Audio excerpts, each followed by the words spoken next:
अभी अपन ने ट्रांसपोर्टेशन कहीं के अंदर देखा, हमारे अंदर ना। अब किसके अंदर देखेंगे भाई, प्लांट्स भी तो है हमारे अलावा, उनके अंदर भी तो पता करना पड़ेगा, क्योंकि directly and indirectly upon depend किसके ऊपर है, प्लांट्स के ऊपर। अपन हेटेरोट्रॉफिक ऑर्गेनिज्म है ना। हाँ, स्टार्ट में ही बता दिया था मैंने, अपन कुछ नहीं करते हैं, अपन बस खाते हैं। अब देखते हैं ट्रांसपोर्ट इन अ प्लांट, तो दो तरीके से होगा।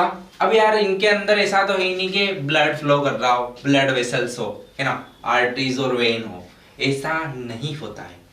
बट फिर भी इनको ट्रांसपोर्ट की रिक्वायरमेंट है। तो किन किन चीजों का ट्रांसपोर्ट, वाटर और मिनरल हो गया और फूड हो गया। भाई इतना ही चाहिए, रोटी कपड़ा मकान वाली कंडीशन यहाँ पे नहीं है। रोटी सन से मिल रही है बढ़िया, है ना, कपड़े पहनने की जरूरत है ही नहीं, है ना। और एक और क्या था, रहने की तो मतलब यूं सोचो कि भगवान ने सब इनको ही दे रखा है कि जहां मर्जी पड़े वहां पे रह सकते हो, है ना, वो वाली कंडीशन है। अब देखते हो तीन चीज का ट्रांसपोर्ट होगा, एक होगा वाटर, मिनरल और फूड। वाटर और मिनरल का ट्रांसपोर्ट कौन करेगा, तो जाइलम करेगा। आप बोलोगे व्हाट इज जाइलम, सर ये क्या है। भाई आपने अगर 9th अच्छे से पढ़ी होगी तो पता होगा कि जाइलम जो है ना, वो परमानेंट टिश्यू में भी किसका, कॉम्प्लेक्स परमानेंट टिश्यू का एक टाइप होता है ना, जो कि वाटर और मिनरल दोनों का ही क्या करता है, ट्रांसपोर्टेशन। अब कैसे करता है वो देखते हैं, है ना।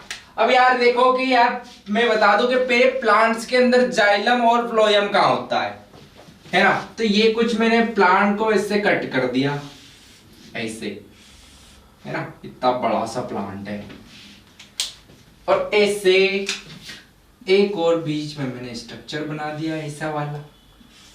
अब जो ये बाहर वाला पोर्शन है ना, इसके ब्लैक ब्लैक कलर का, इसी को बोलते हैं क्या, जाइलम, है ना। ये जो है ना, ये है आपका जाइलम। जालिमा कोई नहीं बोलेगा, ये जाइलम है ना, जाइलम। और अंदर साइड क्या है, तो ये है आपका फ्लोयम। क्या है, आ गया समझ में, आया, सॉरी, हाँ चलो फ्लोयम। अब क्या है, ये बाहर से जाइलम है ना, और बीच में क्या है, फ्लोयम, है ना। फ्लोयम से फूड, है ना, फूड का ट्रांसपोर्ट कौन कर रहा है, फ्लोयम। बची हुई दो चीज का कौन करेगा, तो जाइलम। अब यार किन तरीकों से ट्रांसपोर्ट होता है ना, वो देखते हैं। तो 2 टाइप्स होते हैं। अब क्या होता है कि बहुत सारे साइंटिस्ट थे जिन्होंने डिस्कवरीज करी। इन्होंने देखा कि यार भाई प्लांट 100 फीट के होते हैं और पानी ऊपर तक कैसे पहुंच जाता है, फिर भी उनके अंदर मस्त ग्रीन ग्रीन लीव्स लगी हुई रहती है। प्लांट कभी सूखता क्यों नहीं है ना, क्यों गिरता नहीं है, कैसे वाटर वहां तक पहुंच रहा है। इस बेसिस पे बहुत सारे साइंटिस्ट आए, उन्होंने बहुत सारी थ्योरीज दी। बट आपके सब्जेक्ट में बस खाली 2 ही है, एक होता है ट्रांसपीरेशन और नेक्स्ट वन होता है रूट प्रेशर। ट्रांसपीरेशन और एक और क्या है, रूट प्रेशर। फर्स्ट वन देखते हैं ट्रांसपीरेशन क्या है। ट्रांसपीरेशन का मतलब ये कि जो वाटर का लॉस होना, कहां से लॉस होना, तो स्टोमेटा से, है ना। अरे सनलाइट है ना, सनलाइट बोला तो है कि सनलाइट के की वजह से प्लांट जो है ना, नॉर्मली देखा जाए तो 5% वाटर का यूज करता है ना, अपने काम के लिए। बाकी 95% वाटर क्या हो जाता है, लॉस हो जाता है। भाई किसके फॉर्म में लॉस होता है, तो ट्रांसपीरेशन, वेपर के फॉर्म में, है ना। अरे देखो, अगर ऑब्जर्व करो कि अगर सन कंटिन्यूस रहे 24 है ना, तो भाई ये खाना तो बना लेंगे, बट पानी का क्या होगा, प्लांट तो ऐसे ही सूख जाएगा ना। अरे आप एक बाल्टी भर के पानी छत पे रख देना, है ना, करारी धूप में, है ना, या फिर क्या करना है, एक बाल्टी पानी छत के ऊपर ढोल देना, फिर कुछ टाइम बाद 2 या 3 घंटे बाद जाके देखना तो वो पानी पूरा सूख गया होगा, है ना। क्यों सूखा होगा, क्योंकि वो पानी क्या होता है कि सनलाइट की वजह से वेपर की फॉर्म में इवापोरेट हो गया है। तो यहाँ पे भी प्लांट्स के अंदर जो स्टोमेटा होते हैं, वहां से भी ट्रांसपीरेशन की वजह से वाटर का कंटिन्यूअस लॉस होता रहता है। अब ऐसा कैसे, आप बोलोगे सर लीव्स होती है, ऐसा तो है ही नहीं कि रूट के पास ही लीव्स लगी हुई है, लीव्स तो प्लांट में ऊपर ही होती है ना। हाँ, तो ऊपर होती है तो पानी लीव्स तक कैसे जाता होगा? तो उन्हीं के बेसिस पे उन्होंने बोला कि जो वाटर सॉइल के अंदर है, डिफ्यूजन के थ्रू या ऑस्मोसिस के थ्रू, है ना, कुछ भी चीज फिक्स से नहीं बताई, वो क्या कर रहे हैं, डिस्कवरी कर रहे हैं, एक्सपेरिमेंट कर रहे हैं। तो एक्सपेरिमेंट के थ्रू वाटर जो था किसी ना किसी प्रोसेस, या तो वो हो गई आपकी ऑस्मोसिस, या फिर क्या बोल सकते हैं डिफ्यूजन, है ना। डिफ्यूजन के भी बहुत सारे टाइप है ना, आगे आओगे तो पढ़ोगे, है ना। अभी अपन देखते हैं कि यार किसी ना किसी तरीके से ये जो वाटर था कहां पहुंच गया, सॉइल के अंदर। ये आपके सॉइल के अंदर ऐसा ऐसा ये वाटर, फिर क्या हुआ, इस वाटर के कॉलम्स बनने लग गए। कॉलम्स कैसे, जैसे बबल्स बनते हैं ना, वैसे ही वाटर के कॉलम्स डेवलप हुए। ये देखो 1 2 3 4 ये कॉलम्स, ऐसे कॉलम्स में वाटर कहां पे पहुंच रहा है, प्लांट्स की लीव्स के पास, है ना। कैसे पहुंच रहा है, तो कुछ ऐसा, यहां से ये, फिर इससे ये, फिर इससे ये, फिर इससे ये, फिर से ये, फिर से ये कॉलम्स जो कंटिन्यूअसली क्रिएट हो रहा है, वो किसकी वजह से हो रहा है? तो क्या होता है कि अभी तो नहीं बताया है, पर मैं बता देता हूं, कुछ फोर्सेस होते हैं। टेंसाइल स्ट्रेंथ होती है एक, जो कि इस वाटर मॉलिक्यूल्स के और कहीं ना कहीं जो प्लांट्स की वॉल्स भी होगी ना, उनके बीच में क्रिएट होता है, उसकी वजह से डेवलप्ड होता है। कोहेसिव और एडेसिव दो फोर्स होते हैं जो बिटवीन वाटर मॉलिक्यूल्स के बीच में फोर्स लगते हैं, और उससे ये कॉलम डेवलप्ड होता है ना। तो ये ऐसे कॉलम डेवलप्ड हुआ, इससे डेवलप होने के बाद कहां पहुंच गया वो भाई, लीव्स के पास, है ना। तो अब कहीं ना कहीं वाटर की रिक्वायरमेंट भी तो रहेगी प्लांट्स को, वो अपनी पूरी कर लेता है, और क्या हो जाता है, इवापोरेट हो जाता है। एक तरीका आया समझ में। नेक्स्ट देखते हैं रूट प्रेशर। अब भाई रूट प्रेशर क्या बोलता है, रूट प्रेशर ये बोलता है कि ऑस्मोसिस। अब यार ऑस्मोसिस का मतलब समझते हैं। ऑस्मोसिस ऐसा होता है कि क्या होता है कि वाटर का ट्रांसपोर्ट होना कहां से, लोअर कंसंट्रेशन से कहां पे जाना, हायर कंसंट्रेशन में, है ना। लोअर कंसंट्रेशन से कहां जाना, हायर कंसंट्रेशन में, इसको बोलते हैं ऑस्मोसिस। पर देखो वाटर अगर अर्थ के अंदर ज्यादा है और प्लांट के अंदर कम है, तो यहां पे क्या है, यहां पे भाई मोर कंसंट्रेशन ऑफ वाटर, और यहां पे लेस है ना, लेस कंसंट्रेशन ऑफ वाटर। अब क्या होता है कि डिफ्यूजन ऐसा बोलता है कि ज्यादा से कम की तरफ जाना, बट ऑस्मोसिस क्या बोलता है, कम से ज्यादा की तरफ जाना। अब होता क्या है, ये जो वाटर होता है ना, इसका ऑस्मोटिक प्रेशर कितना होता है, कम होता है। और प्लांट्स के अंदर जो वाटर होता है, प्लांट्स के अंदर जो वाटर होता है उसका ऑस्मोटिक प्रेशर कैसा होता है, प्लांट्स के अंदर वाले का सॉरी ज्यादा होता है, और यहाँ वाले का ऑस्मोटिक प्रेशर कैसा होता है, कम होता है। जो सॉइल के अंदर जो वाटर होता है उसको ऑस्मोटिक प्रेशर कैसा होता है, कम होता है। अब ये कम से ज्यादा की तरफ जा रहा है, तो क्या होगा, इजीली ये वाटर मॉलिक्यूल्स कहां पहुंच जाते हैं, रूट्स के अंदर। ठीक है, रूट्स के अंदर जाने के बाद फिर क्या होता है, ट्रांसपोर्ट होने लग जाता है। आगे समझ में, ठीक है, कॉपी कर लो। अब अपन देखते हैं कि फूड का ट्रांसपोर्टेशन कौन कर रहा है, फ्लोएम कर रहा है। तो मैंने अभी बताया कि फ्लोएम जो था वो प्लांट के सेंटर में होता है, और आइट साइड से कौन कवर करता है, तो जाइलम। जाइलम किसका ट्रांसपोर्ट करता है, तो वाटर का, और फ्लोएम किसका करता है, तो फूड का।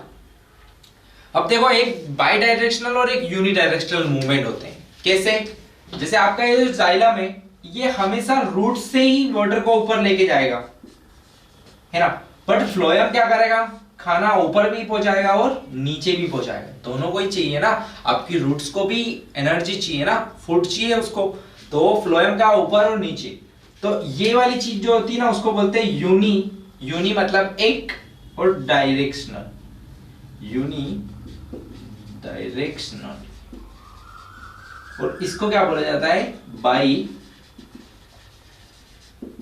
डायरेक्शनल। आगे समझ में, ये मूवमेंट्स होते हैं, है ना। प्लांट्स के अंदर कैसा, एक ही डायरेक्शन में जा रहा हो तो उसको यूनि डायरेक्शनल, और दो में जा रहा हो, ऊपर भी और नीचे भी, तो उसको क्या बोलते हैं, बाई डायरेक्शनल। अब अपन आ जाते हैं अपने फ्लोएम पे। फ्लोएम कुछ ऐसा, अब यार प्लांट्स का फूड कहां पे बनेगा भाई? ग्रीन लीव्स के अंदर। तो ये देखो लीव्स बनी हुई है ना? लीव्स के अंदर किस प्रोसेस से बनेगा? तो बनेगा फोटोसिंथेसिस। ये फोटोसिंथेसिस किसकी रिक्वायरमेंट लगेगी, किसकी प्रेजेंस में बनेगा? तो सनलाइट और क्लोरोफिल। ये सनलाइट आ गई आपकी और यहाँ पे क्लोरोफिल भी प्रेजेंट है। अब यार क्लोरोफिल फोटोसिंथेसिस के हेल्प से इन्होंने क्या बना लिया? अपना फूड। तो फूड जो बना उसका फॉर्मेशन कैसा था? उसको बोलते हैं ग्लूकोज। मतलब कि फूड जो है वो किसके फॉर्म में बना? तो वो बना ग्लूकोज के फॉर्म में बन गया, इतना समझो। उसके बाद क्या होता है कि ये जो फूड रहता है ना, इसको कन्वर्ट कर दिया जाता है किसके अंदर? तो इसको कन्वर्ट कर लिया जाता है सुक्रोज के अंदर। किसके अंदर? सुक्रोज के अंदर। भाई ऐसा क्यों किया? क्योंकि सुक्रोज जो है ना वो इजीली क्या हो पाता है? ट्रांसपोर्ट। इसके लिए काय में कन्वर्ट कर दिया? सुक्रोज। अब आप देखोगे कि ग्लूकोज के अंदर 6 कार्बन होते हैं पर सुक्रोज के अंदर उससे ज्यादा कार्बन होते हैं। अब जितने ज्यादा कार्बन उतनी ज्यादा एनर्जी स्टोर, क्योंकि जितने ज्यादा बॉन्ड बनेंगे उतनी ज्यादा क्या बनेगी? आपकी एनर्जी। अब आ गया समझ में सुक्रोज। अब ये देखो 3 फॉर्म रहते हैं पर अपन पहले देखते हैं कि ये जो फूड है ना अब अपने ट्रांसपोर्ट होने चालू हो गया है। मतलब ये किसके फॉर्म में ट्रांसपोर्ट हो रहा है? तो सुक्रोज के। किसके फॉर्म में ट्रांसपोर्ट हो रहा है? तो सुक्रोज के। ये एस एस का मतलब क्या है? सुक्रोज है। अब यहाँ पे फ्लोएम में मस्त सुक्रोज भरे हुए पड़े हैं फुल। देखते हैं कि क्या स्टेप होती है। इस प्रोसेस को जो रहता है उसको बोला जाता है क्या? ट्रांसलोकेशन। ट्रांस मतलब एक जगह से दूसरी जगह और लोकेशन मतलब जगह, है ना? तो उस चीज के ट्रांसपोर्ट को बोला जाता है translocation. Active transportation of sucrose to nearby the phloem tissue. पहले क्या होगा कि जो टिश्यू यहाँ पे फ्लोएम के जो टिश्यू थे उन्होंने कहा ट्रांसपोर्ट कर दिया उसको? पास वाले फ्लोएम के टिश्यू में जो बड़ा है ना? ये बड़ा वाला है। यहां से ये फूड पहले तो फ्लोएम, क्योंकि फूड कहां बनेगा भाई? फ्लोएम में ही बनेगा ना। तो यहाँ पे भी कुछ ऐसा आपका फ्लोएम रहा होगा, है ना? यहाँ लीव्स से कहां पे आ गया हो? फ्लोएम के अंदर। फ्लोएम में आने के बाद एक टिश्यू, एक फ्लोएम के टिश्यू से कहां भेज दिया गया उसको? दूसरे फ्लोएम के टिश्यू के पास, है ना? आ गया। अब उसके बाद क्या होता है? शिफ्टिंग होती है। किसकी? Shifting of water. वाटर की क्या होती है? शिफ्टिंग। मतलब एक जगह से दूसरी जगह वाटर को भेजा जाता है। बट भाई शिफ्टिंग कहां कर रहे हो? तो जाइलम से कहां करते हैं उसको? फ्लोएम के अंदर। अब ये जो देखो ऐसा ऐसा था, इसके अंदर ये कुछ वाटर आ गए, ब्लैक ब्लैक कलर के दिख रहे हैं ना? अरे मैं थोड़े और ट्रांसपोर्ट कर देता हूं तो अब और अच्छे से दिखेंगे। ये आ गए वाटर, है ना? अब क्या हुआ? अब आप सोचोगे यार इतना ही फ्लोएम का काम तो फूड को ट्रांसपोर्ट करने का है, तो वाटर का क्या काम था वहां पे? अब वाटर के आ जाने से जो सुक्रोज था वहां पे उसका कंसंट्रेशन क्या बढ़ जाएगा? कंसंट्रेशन क्या हो जाएगा? बढ़ जाएगा। एक प्रोसेस होती है जिसको बोलते हैं डिफ्यूजन। क्या बोलते हैं? डिफ्यूजन। डिफ्यूजन ये बोलता है कि ट्रांसपोर्ट ऑफ मॉलिक्यूल्स फ्रॉम कहां से? हायर। कहां से भाई? Higher concentration to the lower concentration। कहां से कहां तक? हायर कॉन्सेंट्रेशन से कहां ले जाना? लोअर कॉन्सेंट्रेशन तक। उसी प्रोसेस को क्या बोला जाता है? डिफ्यूजन। अब आप देखोगे कि यहां पे वाटर के आने से कॉन्सेंट्रेशन क्या हो गया? बढ़ गया। तो अब क्या होगा आपका? आधे सुक्रोज नीचे साइड, नीचे वाले प्लांट्स के पार्ट में, और आधे कहां पे? ऊपर वाले प्लांट्स के पार्ट में। आ गया। अब प्लांट्स के पार्ट में पहुंच गए। अब उसका क्या करना है? स्टोर। तो जो स्टोरेज होगा वो किसके फॉर्म में होगा? स्टार्च। ठीक है। और जब आप उस प्लांट को खाओगे तो सबसे पहले आपके माउथ के अंदर स्टार्च का डाइजेशन होगा। कौन करवाएगा भाई? सलाइवरी ग्लैंड करवाएगी। ठीक है।